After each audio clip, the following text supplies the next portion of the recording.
Hello guys, welcome back to my channel Padho Yaar. और आज हम लेकर आए हैं इंग्लिश ग्रामर। इंग्लिश ग्रामर जो है वो बहुत सारे लोगों के लिए थोड़ी सी दिक्कतें आती हैं और लोग नहीं पढ़ पाते हैं। स्पेशली जो हिंदी मीडियम के स्टूडेंट्स हैं उन्हें ग्रामर में काफ़ी प्रॉब्लम होती है। मैंने CBSE स्टूडेंट्स को भी ये प्रॉब्लम फेस करते देखा है। तो मैं लेके आई हूँ इंग्लिश ग्रामर के कुछ टॉपिक्स, और इनफैक्ट मैं सारे टॉपिक्स कवर करने की इसमें कोशिश करूँगी। तो अगर आपको मेरा वीडियो अच्छा लगा है तो लाइक करें, सब्सक्राइब करें और शेयर भी करते रहें साथ में। और इस वीडियो को एंड तक देखें क्योंकि मैं बहुत सारी चीज़ें ऐसे बताने वाली हूँ जो आपने अभी तक नहीं देखी होंगी किसी किताब वगैरह में। मोस्टली क्या है कि स्पीकिंग और लिखने में डिफरेंस आता है। लोगों को ऐसा लगता है कि हम जैसी ग्रामर में इंग्लिश बोल रहे हैं वैसी ही हमें लिखनी भी है, लेकिन एक्चुअली राइटिंग और speaking are two different things. तो हमें यहाँ पे केवल स्पीकिंग के लिए नहीं सीखना है, यहाँ हम UPSC स्टूडेंट्स के लिए फोकस कर रहे हैं। साथ में अगर आप क्लास 10th या 12th में हैं तो आपके भी काम आ जाएगी। तो आइए देखते हैं कि एक्चुअली में हम स्टार्ट कर रहे हैं। तो बेसिक से स्टार्ट करते हैं। सबसे पहले हम कवर करेंगे nouns.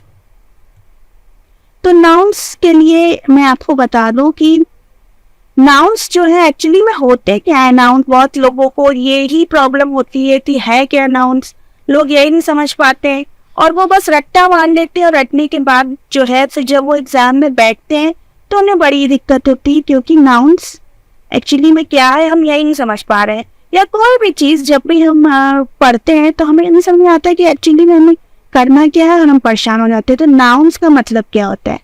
Nouns are words that identify or name people, places, things. Nouns का मतलब है किसी भी जगह का नाम, किसी भी इंसान का नाम, किसी भी चीज का नाम। इसको हम कहते हैं nouns, ठीक है। इसके बाद हम बात करते हैं कि noun can function। noun जो है फंक्शन, यानी कि noun can function का मतलब है noun काम किस तरीके से कर सकता है। तो noun किसी भी वर्ब का ऑब्जेक्ट बन सकता है। अब आप सोचेंगे वर्ब का ऑब्जेक्ट तो ये थोड़ा सा वास्ट में मैं आपको बाद में बताऊंगी। ऑब्जेक्ट ऑफ अ प्रेपोजिशन बन सकता है। प्रेपोजिशन क्या होते हैं ये आपको आइडिया होंगी, और अगर आइडिया नहीं है तो ये भी हम आगे डिस्कस करेंगे। एग्जाम्पल हम देख लेते हैं सबसे पहले, जिससे आपको थोड़ा आइडिया मिल जाएगा कि नाउन्स होते क्या है। तो नाउन्स के एग्जाम्पल है जैसे कि कैट, बुक, टेबल, गर्ल। ये सब क्या है? ये सब कॉमन नाउन्स है जो किसी का भी नाम नहीं है। उसके बाद हम बात करते हैं प्रोनाउंस की। तो प्रोनाउंस एक्चुअली में क्या होते हैं? प्रोनाउंस जो होते हैं वो नाउन्स को रिप्रेजेंट करते हैं। जैसे मैंने आपको बताया था कि किसी चीज का भी नाम हो गया नाउन, लेकिन अगर हमें नाम नहीं लेना है, फॉर एग्जाम्पल हमने राम बोला तो Ram is actually name of a boy, एक लड़के का नाम है। लेकिन अगर हम राम ना बोल के जी बोल देंगे तो वो बन जाएगा प्रोनाउन, ठीक है। तो ये नाउन्स की जगह हम यूज कर सकते हैं प्रोनाउंस को। तो यहाँ से आपको क्लियर हो गया होगा कि एक्चुअली में pronouns are used in the place of nouns, ठीक है। अब हम बात करते हैं थर्ड चीज की, वो है वर्ब। वर्ब यानी क्रिया, ये भी हिंदी में हम पढ़ते हैं। और वर्ब का मतलब है कोई भी काम करने वाला या एक्शन जो होता है। Sitting, speaking, drawing, writing, reading, ये सब वर्ब है, यानी कि जो क्रियाएं हैं, जो काम किया जा रहा है, इसको अंग्रेजी में हम वर्ब बोल देते हैं। उसके बाद हम बात करते हैं एडजेक्टिव्स की। एडजेक्टिव्स क्या होते हैं?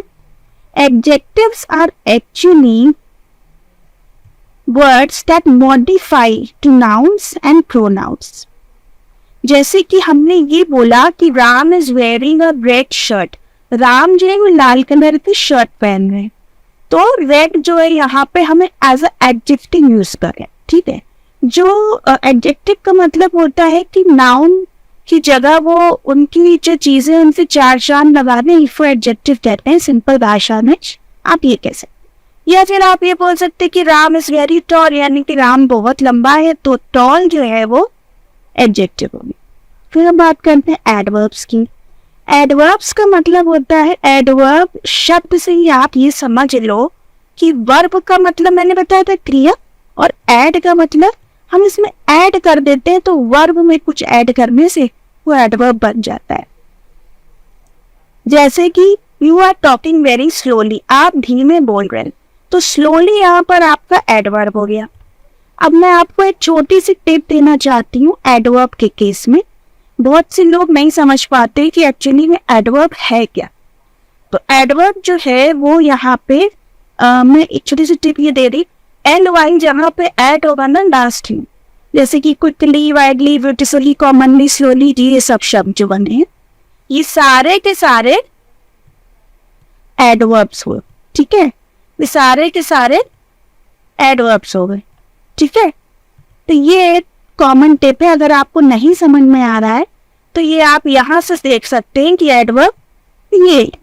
ठीक, अब हमने ऊपर बात करी थी प्रेपोजिशंस की, तो अब हम यहाँ देखते हैं कि प्रेपोजिशंस क्या है। तो prepositions are actually words that express a relationship between a noun और प्रोनाउन। नाउन और प्रोनाउन के बीच में जो रिलेशन दिखाता है वो होता है एडवर्ब। जैसे कि यहाँ एग्जाम्पल दिया है ऑन द टेबल, यानी कि टेबल के ऊपर, तो ये ऑन जो है प्रपोजिशन हो गया।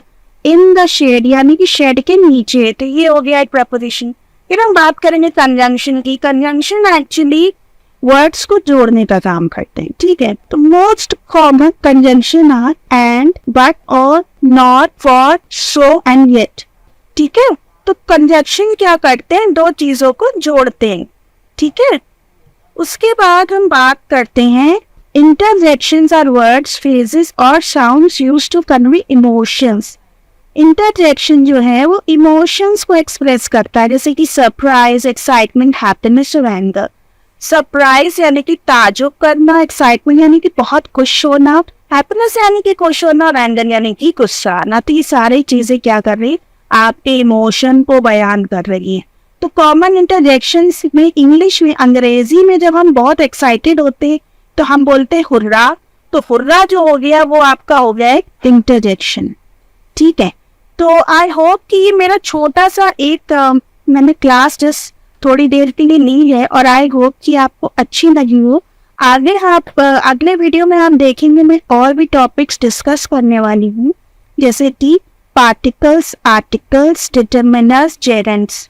तो अगर आप इंटरेस्टेड है और अगर आपको वीडियो अच्छा लग रहा है तो आप सब्सक्राइब करें पहले चैनल को और बेल आइकन दबाएं और अगले वीडियो के लिए वेट करें। Thank you so much. तब तक के लिए बाय बाय, टेक केयर।